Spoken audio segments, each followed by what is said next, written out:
other two we're bringing in, let me know in the comments down below what you think about those two. For me, it's positive in terms of, yes. So I've decided that will be the official intro for this channel going forward in 2025. Former Chelsea fan TV owner has given me free promo. I think that's 10 out of 10. What do you guys think? Let's get into today's video. Yes people, welcome to another Chelsea video. Man, keeping you guys up to date every single day, the latest Chelsea news. We've had Jamie Gittin to Chelsea confirmed, João Pedro to Chelsea confirmed. Is Mohammad Kudus next to Chelsea? We'll get into today's video. Club World Cup earnings revealed as well, and a lot more that we need to get into. Everyone tuning in, make sure you guys smash the like button, subscribe, hit the notification, tune in every single day, comment down below your thoughts and opinions. Thank you for over 31,000 subscribers. Let me know where you're tuning in from, what time zone, and follow up on WorldWideChels on all platforms: Patreon, TikTok, Twitch, Twitter, Snapchat, Instagram, everything WorldWideChels. Go and follow up. And sorry in advance, I've got a sore throat, so I might be coughing here and there. I try to edit it out, but forgive me, of course. So Chelsea have confirmed 2 signings, not officially, but we know it's here we go. We know some of these players already, flown out to Chelsea. Some are already at the Club World Cup. Jamie Gittins, João Pedro to Chelsea. We're hearing 50 million for Jamie Gittins. We're hearing 55 plus 5 for João Pedro, which is a bit of a disappointment in terms of transfer fee. Obviously, he's a decent player. I'm not going to say he's a bad player. Both of them are decent. They've got potential. But my main concern was always about experience and bringing someone else that's going to take us off our seats. Someone that's ready. And unfortunately, it's not there yet, but it doesn't mean it cannot happen. Obviously, Mohammad Kudus is also linked with Chelsea. From what we hear, West Ham want a certain fee, around £40 million should be enough to seal the deal for any club to come in and sign the player. Chelsea, according to reports, are not finished. They could be signing Mohammad Kudus, but they want to focus on selling outfield players ASAP. Obviously, we need to sell at least 8 to 10 players minimum. Even if it's discounted, I don't really care. We need to get rid of some of the squad. There's too many players in the squad that we do not need. And there are also players that I do want, but Enzo Maresca clearly does not want them in his plans. That's the likes of João Felix, Christopher Nkunku, all these guys that we know before Chelsea were great players. And unfortunately, it just hasn't worked out at Chelsea. And obviously, with the signings of Jamie Gittins, João Pedro, Mohammad Kudus that can play in many positions, just like João Pedro can play in many positions. These guys' time, basically their time at Chelsea is come to an end, and we need to be realistic with that. So let me know what you guys are thinking. As I said, Kieran Gill has come out. Chelsea have not ruled out swooping in Mohammad Kudus, but the belief is that they need to do more selling first. But West Ham have not shown interest in any swap deals. Obviously, they were interested in the likes of Robert Sanchez, which I think everyone probably would agree in letting go if we were to sign another top goalkeeper such as Mike Magnan. Now, I saw an interesting tweet as well on social media. One person quoted about the spending that we've done on XYZ of Gittins, João Pedro and stuff, and we've spent money, but we struggled to spend around 20 million for a goalkeeper. And he made a point in terms of maybe we just kind of fake to go in with a low bid just to show that we are interested in experience but actually don't want it, because currently the model is showing that we just want to sign youngsters that have potential, that will have a massive sell-on fee. João Pedro, there's a sell-on fee for Brighton right now, which I don't really understand why or how Brighton are getting all this great deals on their side. I'm hearing it's around £243 million. That's of Robert Sanchez, João Pedro, Cucurella, Casado. I mean, you can even add in Graham Potter if you really wanted to, and the backroom staff.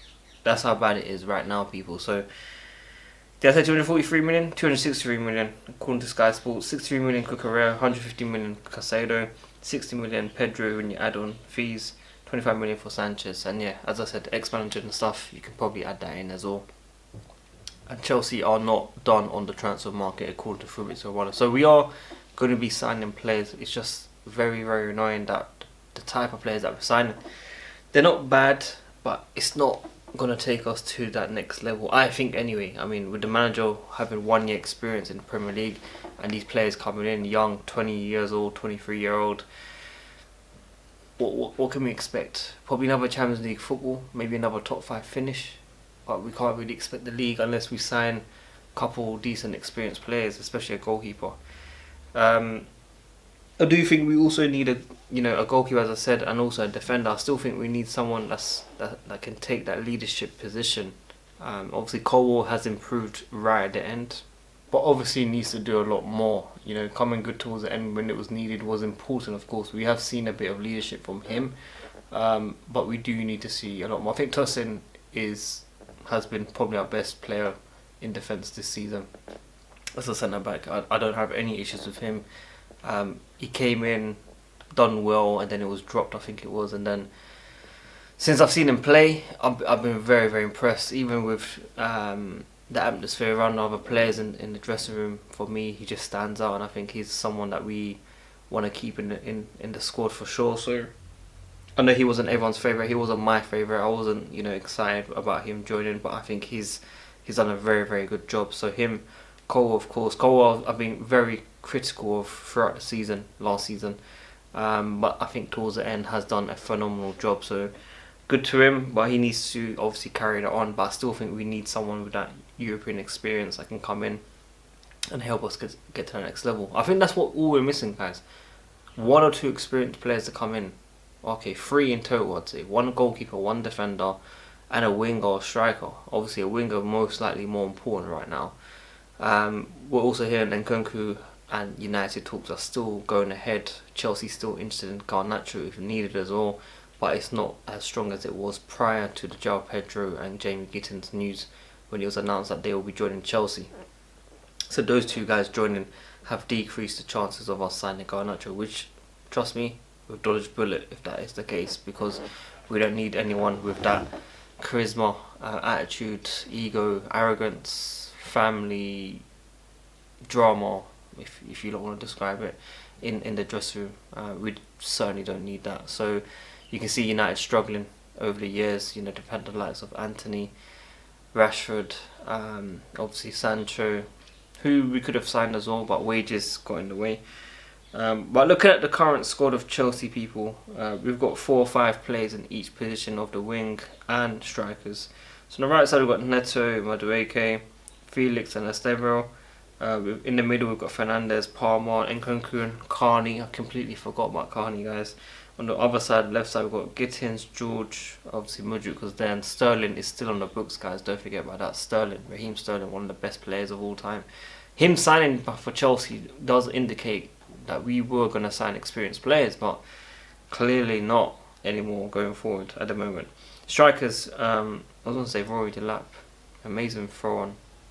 Remember the throw and take it? Remember that? We just chuck it all the way in. Stoke FC, man. If you guys ever use Stoke in PES Pro Evolution Soccer 2008, I think I used them. And when you used to play online, what I liked about FIFA was it used to give you a condition of each player how they're feeling for the game. So if they're fully read up, they're going to be amazing to play with. If they're down, they're not going to be bothered to play. I think that was a great mood. And when you used to pick Stoke, there used to be a player called Omri Camara, and his pace was like Martin's. I don't know if you guys remember Martin's from Inter back in the days, like 2002, 2003, 99 pace and all that. Trust me, Omri Camara on the red condition, absolutely phenomenal. I used to beat players with, United, Ronaldo and Messi back then at Barca, and I used to be highly rated.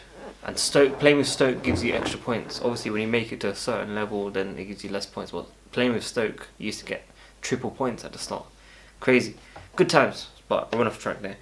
So yeah, Liam Delap, Jackson, João Pedro, Mark Gui and Broha still on the books, of course. So there are at least 8 players out there that probably need to leave, whether it's on loan or not. We need some permanent deals for sure. So that is where we are with the latest Chelsea news, people. Obviously, the next game we've got Palmeiras on the 4th of July, 9 PM in US time.